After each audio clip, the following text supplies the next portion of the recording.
प्रातः क्लास चल रहा था 24/8/1967। गुरुवार को 7वें पेज की मध्याह्न में बात चल रही थी। युधिष्ठिर की बात चल रही थी। मनुष्य तो है अंधे की औलाद अंधे, तो सज्जे किसको कहेंगे? ब्रह्मा को कहेंगे या कहते हैं?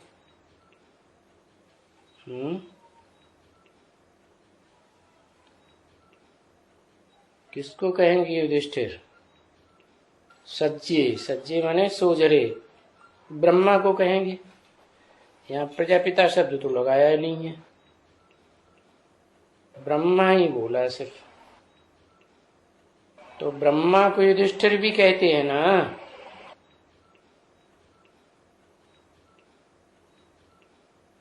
क्योंकि औलाद हो ना, औलाद तब होते हैं जब क्या? औलाद तब कहे जाते हैं जब बच्चे बनता है। बच्चे कब बनता है? कल बताया था, औलाद तब बनते हैं जब जन्म लेते हैं। वो है हद का बच्चा दुनिया में, जो माँ के पेट से जन्म लेता है। और यहाँ है बेहद के बच्चे की बात। बेसिक में भी माँ के पेट से जन्म लेता है, तो एडवांस में भी माँ ही आती है तो जन्म होता है। पहचानता है पक्का पक्का मेरा स्टेटस क्या है।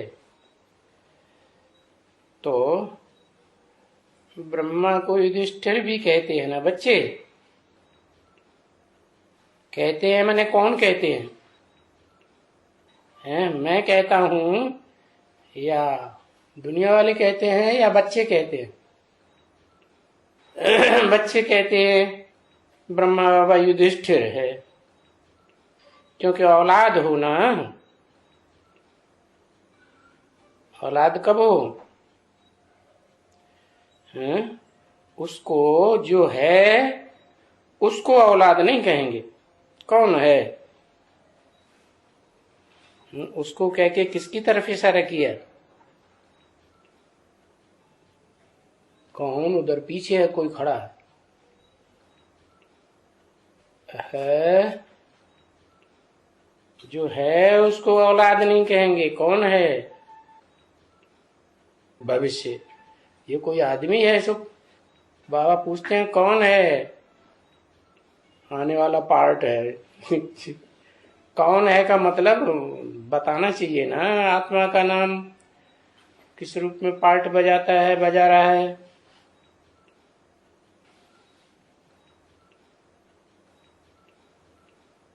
परम ब्रह्म। वो न परम ब्रह्मा भी जन्म लिया न ब्रह्मा ने जन्म लिया। परम ब्रह्म तो सब कुछ है, उसकी बात क्या है? उसके लिए तो बोल दिया, दुनिया की ऐसी कोई बात नहीं जो तेरे पर लागू न होती हो। तो कोई का भी पार्ट पूछना हो तो कह दो परम ब्रह्म। दुनिया का बड़े से बड़ा पापी कौन? कह दो परम ब्रह्म। दुनिया का बड़े से बड़ा पुण्यात्मा कौन? कह दो परम ब्रह्म। दुनिया में सबसे बड़ा हिंसक कौन? परम ब्रह्म। ये कोई बात हुई? बात किसकी हो रही है? अभी अभी बोला है और अभी अभी भूल गए। दुनिया में है अंधे की औलाद अंधे, तो युधिष्ठिर फिर ये ब्रह्मा को कहेंगे, अभी नहीं कह सकते। क्यों? ब्रह्मा को युधिष्ठिर कहेंगे, भविष्य में मानेंगे कि हाँ ये युधिष्ठिर है, युद्ध में स्थिर रहने वाला है। नहीं तो पहले भगोड़ा ही था, अभी भी भगोड़ा है, हार्ट फेल को होकर के भाग जाता है।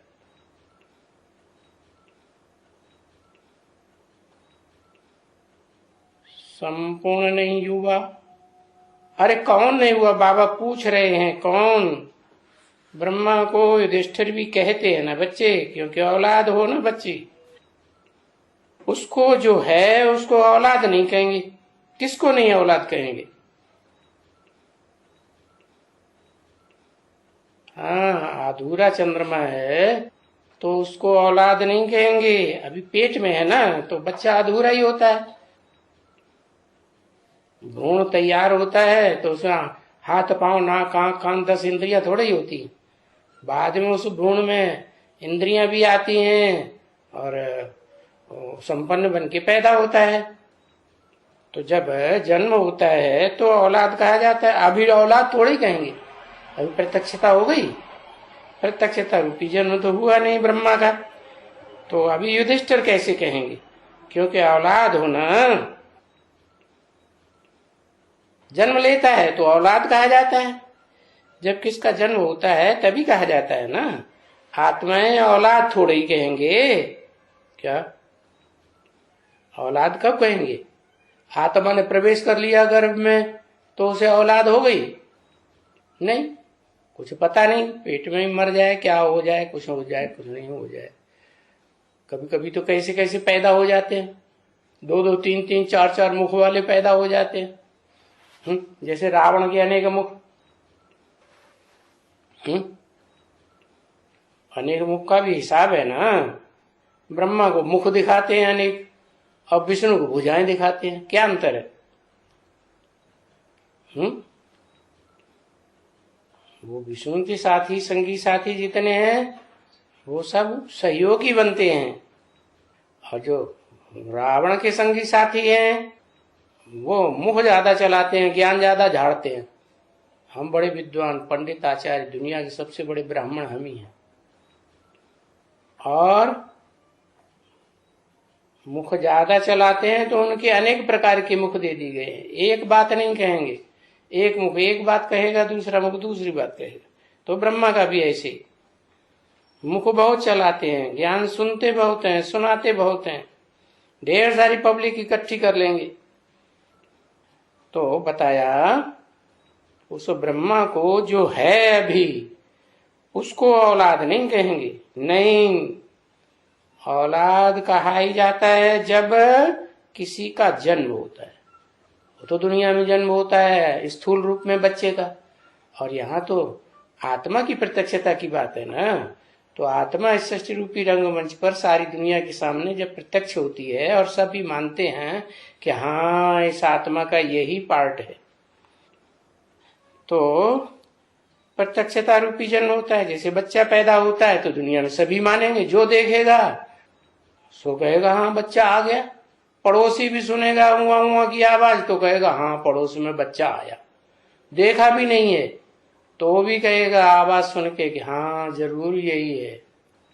तो ऐसे ही अखबारों में आवाज तो सुनेंगे कि हाँ ये ब्रह्मा की बोली हुई आवाज है, तो उनको विश्वास होगा, लेकिन तब होगा जब औलाद बन के पैदा होंगे, बेहद की प्रत्यक्षता होगी, अर्थात उनकी आत्मा का क्या पार्ट है जन्म जन्मांतर का खास खास, वो बुद्धि में बैठेगा सभी को। तो बोला उनको उसको माने किसको? औलाद अक्षर भी नहीं दे सकेंगे। किसको? ब्रह्मा को। कब तक नहीं दे सकेंगे? जब तक संसार में पूरी प्रत्यक्षता नहीं होती है। क्योंकि षष्ठ रूपी रंगमंच पर वो पहला बच्चा है ना, तो बाप और बच्चे की प्रत्यक्षता इकट्ठी है। हम कहेंगे हम शिव बाबा के बच्चे हैं, हम ये थोड़ा ही कहेंगे कि हम ब्रह्मा के बच्चे हैं, ब्रह्मा कुमार। नहीं, शिव बाबा मुकर्रर रथ किसका लेता है? ब्रह्मा का नहीं लेता। ब्रह्मा अनेकों के नाम है, सिर्फ प्रजापिता ब्रह्मा का रथ लेता है, और प्रजापिता तो एक ही होता है, बाप एक ही होता है, माताएं अनेक हो सकती है।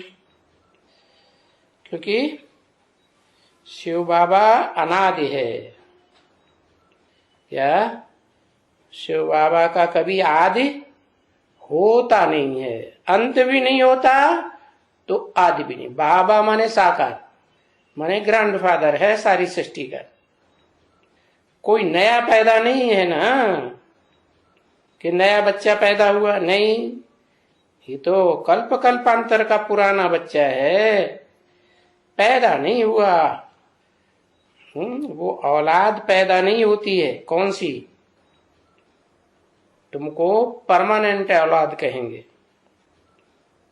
अगर तुमको औलाद कहेंगे तो शिव बाबा के बच्चों को औलाद थोड़े ही कहेंगे। है? ये क्या बोला? अगर तुमको औलाद कहेंगे, माने ब्रह्मा कुमार कुमारियों के सामने भी बोला जा रहा है, अगर तुमको औलाद कहेंगे, तुमको माने कौन?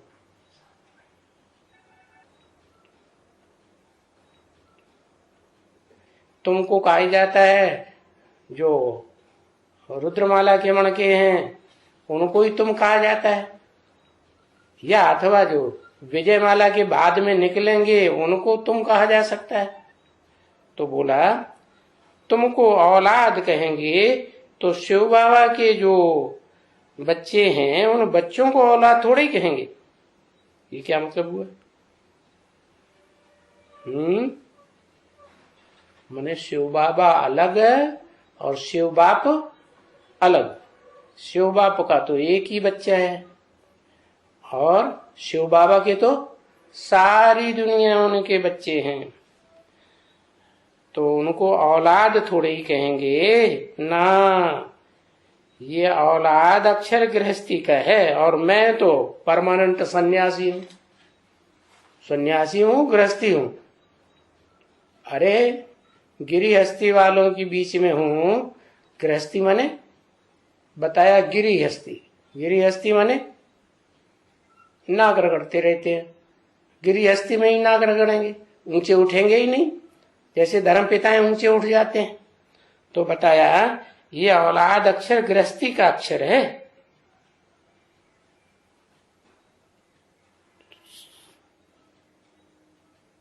गृहस्थी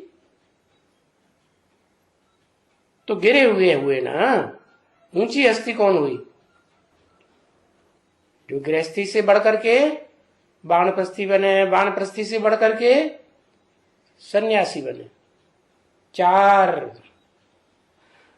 आश्रम बताए ना जिंदगी के।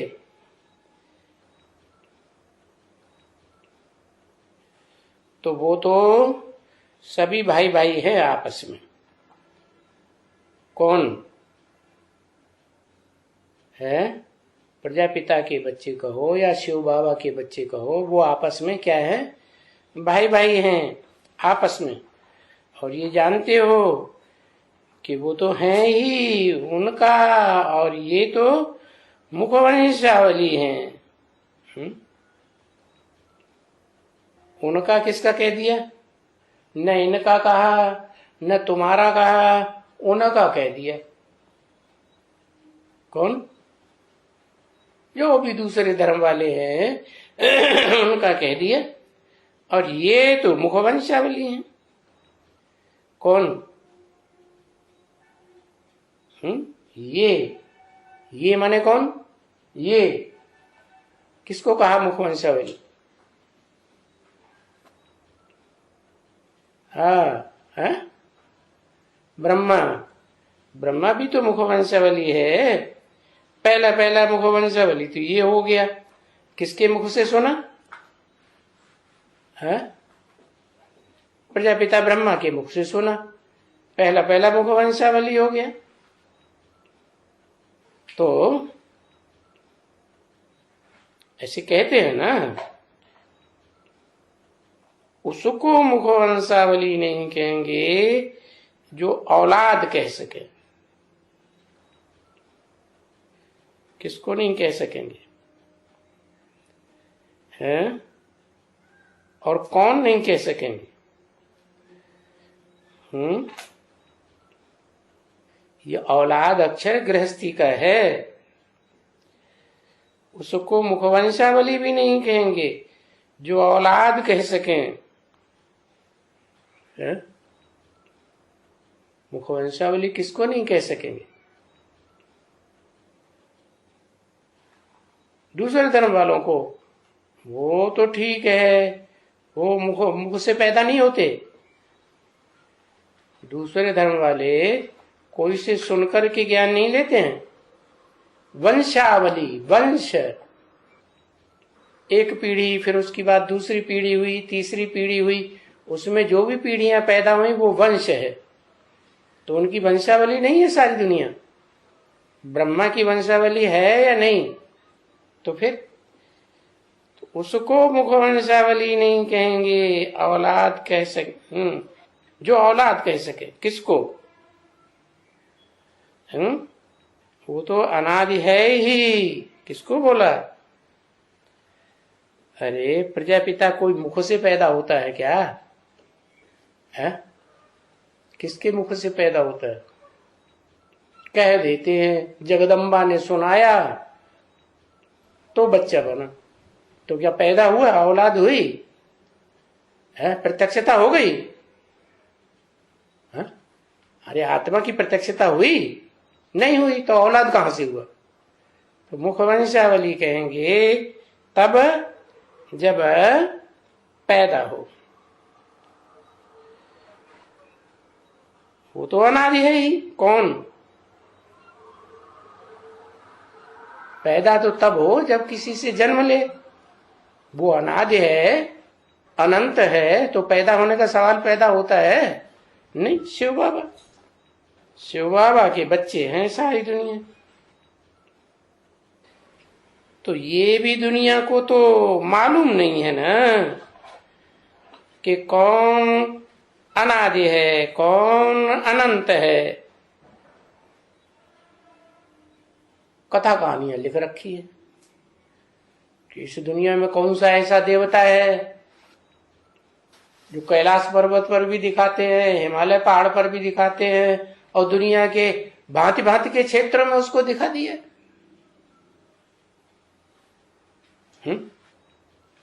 तो स्वर्ग कोई कैलाश में होता है क्या? हिमालय पहाड़ पे होता है क्या? नहीं।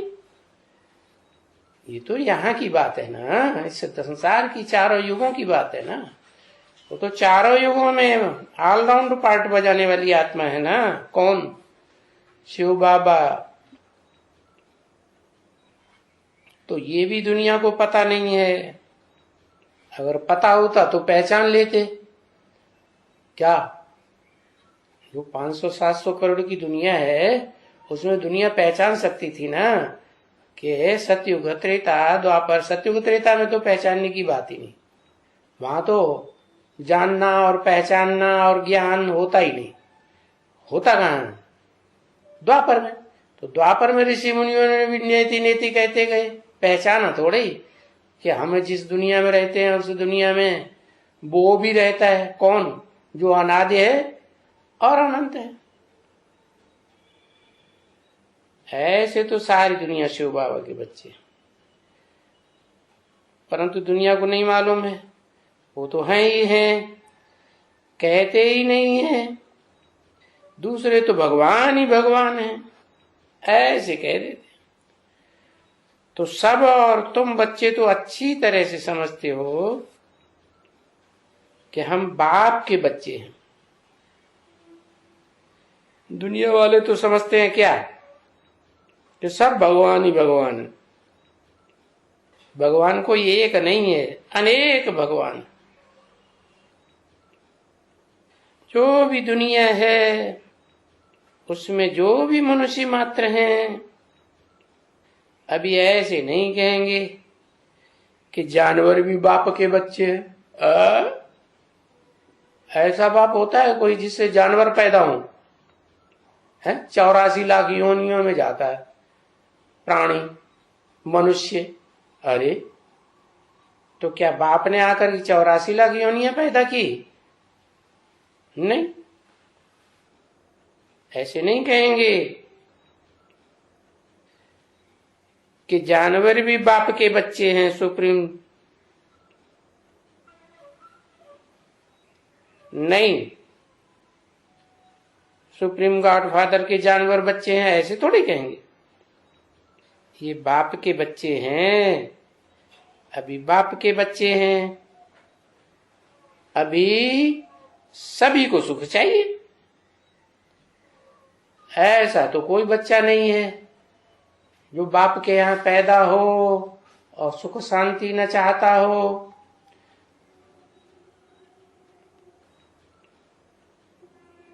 तो अभी सभी को सुख चाहिए, परंतु ऐसा नहीं है कि सभी स्वर्ग में आ सकते हैं, टोटल सुख में आ जाएं, 100% सुख की दुनिया में आ जाएं। और न तो सभी त्रेता में आ सकते हैं, सहमी स्वर्ग में।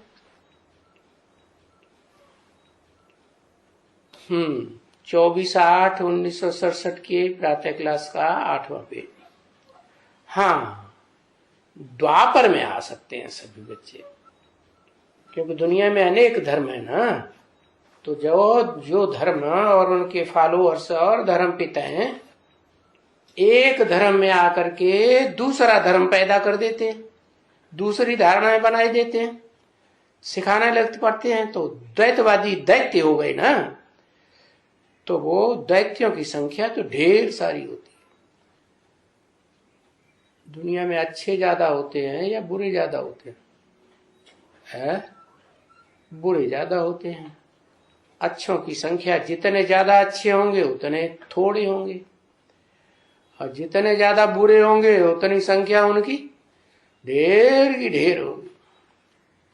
जैसे अभी सारी दुनिया नास्तिक बन रही है कि आस्तिक बन रही है? क्या बन गई सारी दुनिया? नास्तिक बन गई। तो नास्तिकों की संख्या बहुत ज्यादा हो गई ना। कितने हो गए है? सारी दुनिया में जब नास्तिकता फैल जाती है तब बाप को आना पड़ता है अपनी पहचान देने के लिए। तो ये सब द्वापर में आ सकते हैं। जो अनेकता फैलाने वाले हैं या जो नास्तिक बनाने वाले हैं, ये जो युग बने हैं उनमें तो वृद्धि को पाएंगे ना। है पहला युग है तो सतो प्रधान है, वहां तो थोड़े होंगे। फिर सतो सामान्य है तो वृद्धि होगी ना। ऐसे ही जैसे जैसे युग बढ़ते जाएंगे वृद्धि होती जाएगी। ड्रामा है ना, ड्रामा में पहले सीन में थोड़े एक्टर्स रंगमंच पर आते हैं कि इकट्ठे आ जाते हैं? थोड़े आते हैं। और अंत में सारे ही इकट्ठे हो जाते हैं, वृद्धि को पाएंगे। और फिर ये झाड़ भी है? झाड़ भी कोई होता है। कोई भी बीज डालो, कोई भी बीज का झाड़ हो तो पहले छोटा होगा तो थोड़े पत्ते, फिर जैसे जैसे बढ़ता जाएगा पत्तों की संख्या बढ़ती जाएगी। सो भी तो वृद्धि को जरूर पाएंगे ना। है तो देखो, द्वापर युग से भी जो भी धर्म आते हैं सब बेतहासा वृद्धि को पाते रहते। तो देखो ये झाड़ कैसे बढ़ता है, कैसे होते हैं झाड़। जैसे झाड़ होते हैं वैसे ये मनुष्य सृष्टि का झाड़ भी है, जिसको गीता में कहा गया अश्वत्थ वृक्ष। अश्व इत्थ वृक्ष, नाम इसका अश्वत्थ वृक्ष क्यों रखा? क्योंकि जो नई सृष्टि सतयुग से शुरू होती है उसमें जो मन रूपी घोड़ा है, क्या बहुत चंचल बंदर की तरह। क्या रूप दिखाया? हनुमान का रूप दिखाई दिया। बहुत पावरफुल भी है। इंद्रियों को, सब इंद्रियों को, ज्ञान इंद्रियों हो चाहे कर्म इंद्रियों हो, सबको कंट्रोल करने वाला है। तो उसका नाम रख दिया अश्व। अश्व माने घोड़ा, मन रूपी घोड़ा। घोड़े दिखाते हैं ना अर्जुन के रथ में। कितने घोड़े दिखाते हैं? 4 घोड़े दिखाए। तो कौन हुए वो 4 घोड़े? है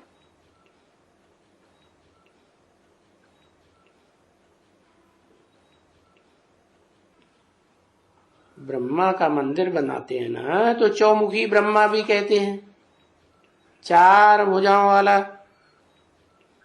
तो विष्णु कहते हैं, लेकिन 4 मुखों वाला ब्रह्मा कहा जाता है। तो वो 4 अश्व हैं और वो तो आधार मूर्ति होंगे, है, उनकी बीज भी तो होंगे ना। तो बताया वृद्धि को जरूर पाएंगे। कौन? वो मन रूपी घोड़ा जो मुख्य अव्वल नंबर होगा ना, कोई 4 घोड़ों में से, वो वृद्धि को जरूर पाएगा। तो देखो फिर कौन से हैं जो वृद्धि को नहीं पाएंगे उतना इस दुनिया में, है? कहेंगे देवी देवता सनातन धर्म। अरे देवी देवताएं भी तो भोगी होते हैं ना, है? पक्के योगी कौन बनते हैं? जो भोगियों के भी बाप तो योगियों के भी बाप बन जाते हैं। लेकिन इस सृष्टि में अंत में उनकी वृद्धि नहीं होती है, प्रायः लोप देखे जाते हैं। तो देखो झाड़ कैसे होते हैं। बाप द्वारा पहले ब्रह्मा द्वारा स्थापना होती है। किसकी? नई सृष्टि की स्थापना की शूटिंग होती है। और नई सृष्टि फिर बाद में पुरानी भी होनी है। तो सारी शूटिंग 4 युगों की कहां होगी? है संगम युग में ही होती है। अच्छा, अब मनुष्य सृष्टि का झाड़ चाहिए ना, ब्रह्मा द्वारा स्थापना। तो सृष्टि की स्थापना हुई ना, और सृष्टि में तो सब चाहिए। ब्राह्मण भी चाहिए, क्षत्रिय भी चाहिए, वैश्य भी चाहिए, है, शूद्र भी चाहिए। कलयुग में सब शूद्र हो जाते हैं। तुलसीदास ने पहले ही लिख दिया था 400-500 वर्ष, भय वर्ण संकर सब बेविचारी बन गए। शूद्रों का धंधा ही होता है। उनके घर परिवार में रह करके कभी कोई देखे तो पता चलेगा, न इनके घर में कोई अम्मा को मानता, अम्मा को पत्नी बना लेंगे, बहू को पत्नी बना लेंगे, बहन को पत्नी बना लेंगे, क्या क्या लगा रहता है। तो दुनिया में गालियां चल गई हैं, मादा, बहन, बेटी, डॉट डॉट डॉट, ऐसी ऐसी गालियां कहां से आई हैं? क्या द्वापर में ये गालियां थी? क्यों? इस्लामी बहनों से शादी नहीं करते थे? करते थे। तो ये मनुष्य सृष्टि का झाड़ भी ऐसे ही है। जब वृद्धि होती है तो तामस बढ़ता है। वो जो आत्माओं का झाड़ है वो तो इस सृष्टि में नहीं होता है। वो कहां होता है? आत्माओं का झाड़ कहां होता है? यहां नहीं होता है इस दुनिया में। तो कहां होता है? अंडे अंडे माता आत्माएं सब, तो उसको कहते हैं ब्रह्मांड। क्या? सारी दुनिया के जो भी प्राणी मात्र हैं, उनकी जो भी आत्माएं हैं, चाहे मनुष्य हो, देवताएं हो, राक्षस हो, दैत्य हो, प्राणी जैसे जानवर हैं, पक्षी हैं, जो ये छोटे छोटे इंसेक्ट हैं, छोटे छोटे कीटाणु, मक्खी, मच्छर, ये सब की आत्माएं कहाँ रहती हैं? हाँ, यहाँ तो उनके शरीर के साथ उनको कहेंगे प्राणी। उनमें प्राण होता है। प्राण वायु जिनमें काम करे तो कहेंगे प्राणी। जब प्राण वायु निकल जाती है तो कहते मुर्दा हो गया।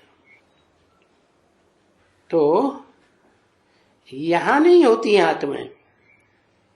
जो आत्माओं का झाड़ है वो कहाँ है? आत्माओं का झाड़ आत्मलोक में, ब्रह्मांड में। अंडे अंडे में सलबाता है, आत्माएं वहां रहती है। हाथ पांव नाक कान थोड़े ही अंडे को दिखाई जाते। आत्माओं का झाड़ वहां है। ये मनुष्य सृष्टि का झाड़ यहाँ है, तो उनकी कैसे उत्पत्ति होती है? किसकी? झाड़ की कैसे उत्पत्ति होती है? कैसे पालना होती है? कैसे प्रलय होती है? वो तो इसमें लिखा हुआ ही है, ब्रह्मा द्वारा उत्पत्ति, फिर शंकर द्वारा विनाश। ऐसे नहीं जैसे समझते हैं लोग, ब्रह्मा द्वारा स्थापना भी है तो विष्णु द्वारा पालना भी है तो शंकर द्वारा विनाश बाद में रख देते हैं। नहीं, पीछे चाहिए विष्णु, पहले ब्रह्मा द्वारा जो पक्के ब्राह्मण हैं उनकी स्थापना, क्योंकि ब्राह्मण भी तो 9 कुरियों के होते हैं ना। जैसे 9 धर्म है दुनिया में आस्तिक, तो ऐसे ही ब्रह्मा के द्वारा, ब्रह्मा को मानने वाले ब्राह्मण भी 9 प्रकार के हैं, और वही ब्राह्मण जाकर के फिर और धर्मों के नंबरवार आधार बन जाते हैं।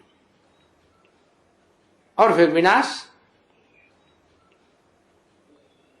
विनाश किसका? जो ब्राह्मण नहीं बनते हैं, पक्के पक्के 100%। कौन से ब्राह्मण? ऐसे आस्तिक ब्राह्मण जो एकदम बीज की तरह कड़क हो। झाड़ में कौन सा हिस्सा बहुत कड़क होता है?